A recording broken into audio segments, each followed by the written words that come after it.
salut la famille, salut à tous, salut les amis, salut à tout le monde et bienvenue sur ma chaîne. Moi, c'est Mekembo. Si vous êtes nouveau sur cette chaîne, bonne arrivée à sur ma chaîne. À travers cette chaîne, je partage avec tous ceux qui voudront bien mes connaissances, mon savoir-faire tiré de mes expériences et de ceux des autres par rapport au développement personnel, parce que c'est la clé du succès personnel et du succès financier. Le développement personnel, c'est la base du succès dans tous les domaines de sa vie. Et j'ai bien pris la résolution de contribuer à mon niveau à travers cette chaîne en partageant mes expériences, mes connaissances, mon savoir-faire avec le monde, tout ce qui a trait au développement personnel, pour que chacun de nous essaye de comprendre que pour avoir une bonne santé financière, il faut avoir un développement personnel vraiment, comment je vais dire, il faut se développer personnellement en fait. C'est pourquoi on dit quand tu attends que ta vie change, il faut que toi-même tu commences par changer. C'est d'abord toi qui changes et ensuite ta vie change. Donc le développement financier passe par le développement personnel. Il faut d'abord se développer personnellement, avoir une certaine façon de penser, une certaine façon de voir les choses, avant de chercher à se développer financièrement, et non le contraire. Mais aujourd'hui, nous allons parler de la responsabilité de sa vie. De quoi s'agit-il? La responsabilité de sa vie. Nous allons énumérer 4 signes qui montrent que vous avez pris la responsabilité de votre vie. 4 signes de votre vie qui montrent que vous êtes responsable de votre vie. La responsabilité de sa vie. Prendre la responsabilité de sa vie. Comment est-ce qu'on fait pour savoir que nous sommes responsables de notre vie? Ou comment est-ce que vous faites pour savoir que celui-là, il est responsable de sa vie? Il sait prendre sa responsabilité. Il y a des signes annonciateurs. Et comment faisons-nous pour savoir que nous avons déjà pris la responsabilité de notre vie, que là, nous sommes vraiment responsables de notre vie? Savoir que nous sommes responsables de notre vie, c'est lorsque nous sommes conscients que nous ne nous laissons plus influencer par les événements externes et par des personnes externes, que ce soit des familles, des amis et autres. Quand nous ne nous laissons plus influencer par leur point de vue, leur découragement et tout. Quand par exemple nous voulons faire quelque chose et qu'une personne nous donne un conseil ou nous donne une proposition, nous réfléchissons et nous prenons la décision par rapport à nos convictions, par rapport à nos rêves, par rapport à ce qu'on veut et non par rapport à ce que celui-là veut. Quand nous ne nous laissons pas influencer par des événements externes, nous ne nous laissons pas manipuler par des événements externes, nous ne nous laissons pas manipuler par des personnes externes à notre vie, par des autres, en fait, par les autres. Là, nous sommes en train de prendre la responsabilité de notre vie.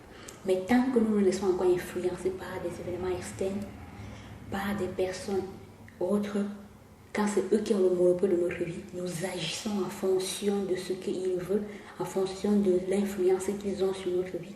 Là, ce sont les autres qui ont la responsabilité de notre vie. Maintenant, nous allons proposer à travers cette vidéo 4 signes qui montrent que quelqu'un a pris la responsabilité de sa vie, que sa vie est entre ses mains. Il est le maître de sa vie, il est le maître de son destin, il est l'architecte de son destin, il a compris, il a accepté que sa vie est entre ses mains, son bonheur lui appartient. Premier signe qui montre que tu es responsable de ta vie, que tu es conscient que ta vie t'appartient. Le premier signe, c'est quoi?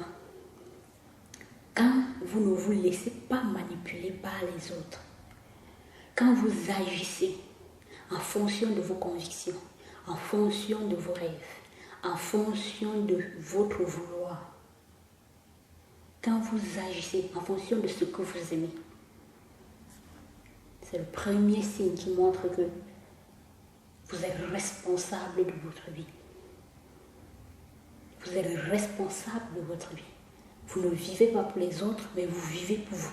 Vous prenez des décisions en fonction de vos valeurs, en fonction de ce que vous voulez voir se réaliser dans votre vie.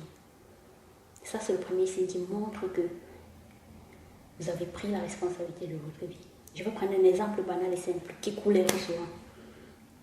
Il y a des gens, par exemple, parfois qui sont mariés, hommes ou femmes, peut-être parce qu'elle est venue, elle est allée chez sa copine, elle a dit à sa copine, hier je voulais sortir, et mon mari, il a dit qu'il ne voulait pas que je sorte.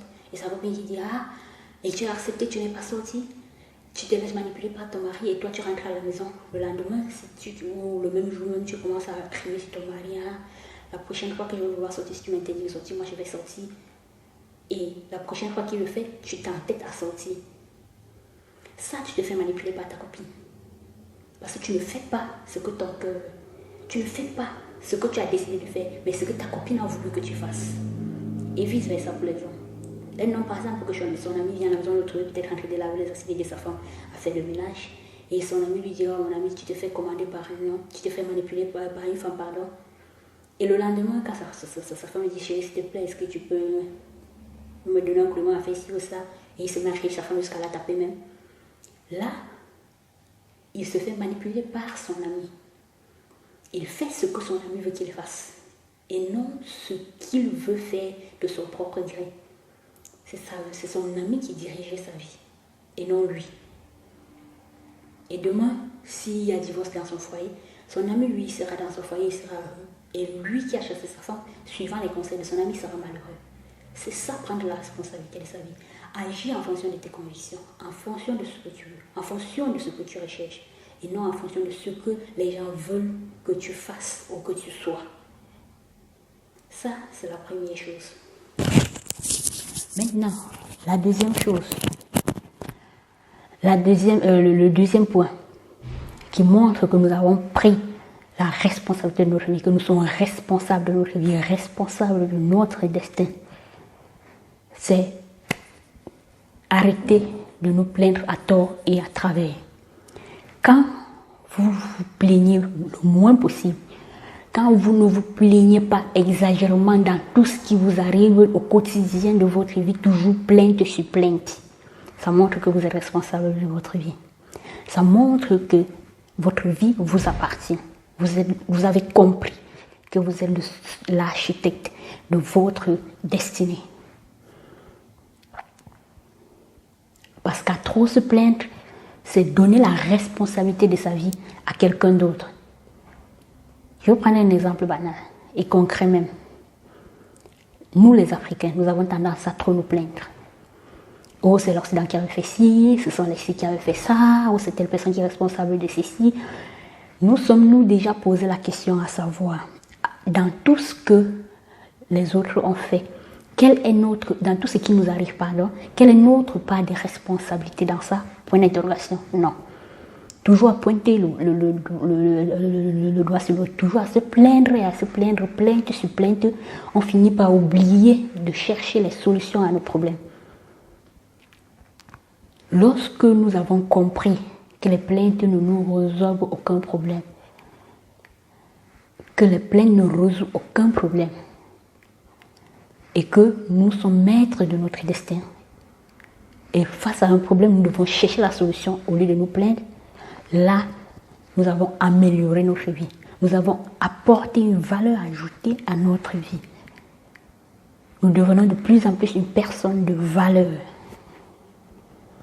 Oui, c'est peut-être vrai, les Occidentaux ont fait ci, ils ont fait ça, en Afrique, ils ont fait quoi, je ne sais. Ouais, c'est vrai. Mais, au fond, s'il faut regarder, ils ont profité des failles qu'ils ont trouvées. Nous avons notre grande responsabilité, une grande part de responsabilité dans tout ce qui est arrivé et qui continue d'arriver. Et ils n'ont profité que de la fissure qu'ils ont trouvée. Ce n'est pas eux qui ont demandé aux uns aux autres de s'entretuer. Ce n'est pas eux qui ont demandé aux uns et aux autres de se trahir, de se haïr.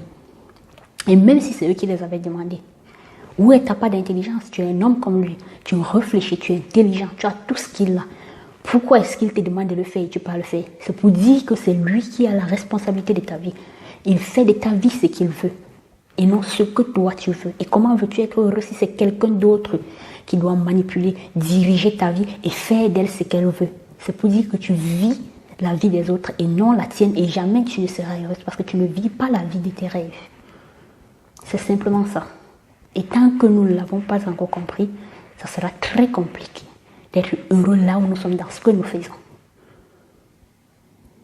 Troisièmement, on doit, pour connaître quelqu'un qui a pris la responsabilité de sa vie, la personne difficilement occupe la position de victime. Rarement vous allez voir celui qui a décidé de prendre sa vie en main, se faire passer pour victime, face à des circonstances, face à des événements. Rarement il se fait passer pour victime. Oui, c'est vrai qu'il y a des situations dans lesquelles on se sent victime, mais que ce ne soit pas une habitude. Parce que si on prend toujours l'habitude d'être victime, on ne sera jamais un vainqueur. Parce que le contraire de la victime, c'est le vainqueur. Le contraire de l'attitude de celui qui se place dans la position de victime, c'est l'attitude de celui qui se place dans la position de vainqueur. Un vainqueur ne se prend jamais pour victime, ne se fait jamais passer pour victime. Arrêtons de nous faire passer toujours pour victime. Et arrêter de se faire passer pour victime, c'est augmenter de la valeur ajoutée à sa vie. C'est être une personne de valeur d'un petit plus.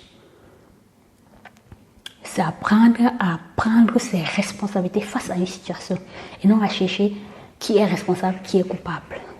C'est ça, quitter la position de victime pour occuper la position de vainqueur. Et quand tu occupes la position de vainqueur, ta vie change d'un plus. Ça, c'est sûr. Ta vie change. Expérimentez-le dans votre vie et venez me faire savoir en commentaire. Je vous attends. Quatrième point pour lequel vous pouvez observer que quelqu'un prend les responsabilités de sa vie. Le quatrième signe qui montre que quelqu'un a pris les responsabilités de sa vie.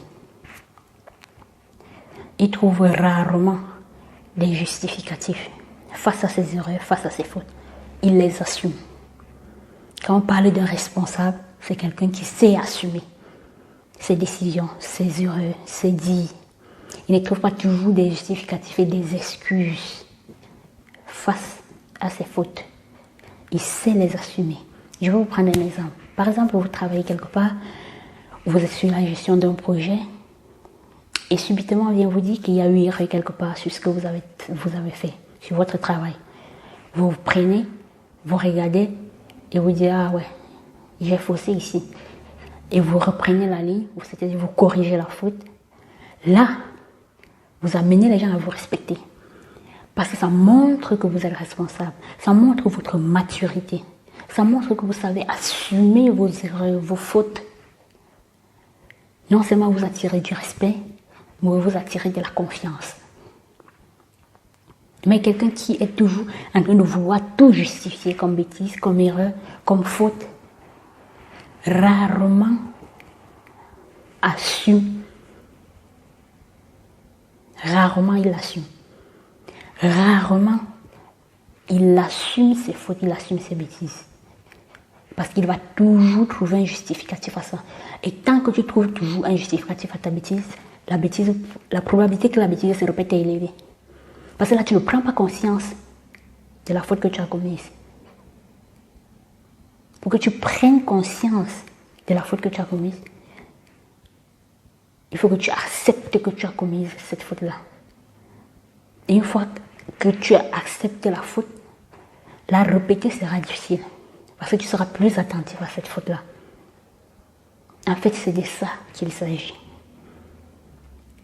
Récapitulatif. Les 4 signes dans la vie d'une personne qui montrent que cette personne a compris et a accepté que la responsabilité de sa vie est entre ses mains, que son destin lui appartient. Premier signe, Il ne se laisse plus influencer et manipuler par les événements extérieurs et par les autres. Il prend ses décisions en fonction de ses convictions, en fonction de ses valeurs, en fonction de ce qu'il veut être, il veut devenir, il veut voir se réaliser dans sa vie. Deuxièmement, il se plaint moins. Il évite de trop se plaindre. Il se plaint moins, très peu. Troisièmement, il évite la position des victimes. Mais il poursuit la position du vainqueur. Il recherche constamment la position de vainqueur. Et quatrièmement, il se justifie très peu face à ses erreurs. Face à ses fautes, il se justifie très très peu. Et là, il gagne le respect des autres. Là, il gagne la confiance des autres. Et ici, j'interpelle beaucoup les Africains. Arrêtons les plaintes. Arrêtons de nous laisser manipuler. Arrêtons de nous placer toujours dans la position de victime. Reconnaissons que nous avons notre part de faute dans ce qui nous était arrivé dans l'histoire, dans ce qui continue de nous arriver aujourd'hui. Et cherchons quelle est cette faute et corrigeons-la. Et là, automatiquement, littéralement, le respect sera imposé. La confiance sera imposée. On n'aura pas besoin d'efforts pour ça. J'espère que j'ai été assez clair et que cette vidéo aidera plus d'une personne. Merci à vous et à la prochaine.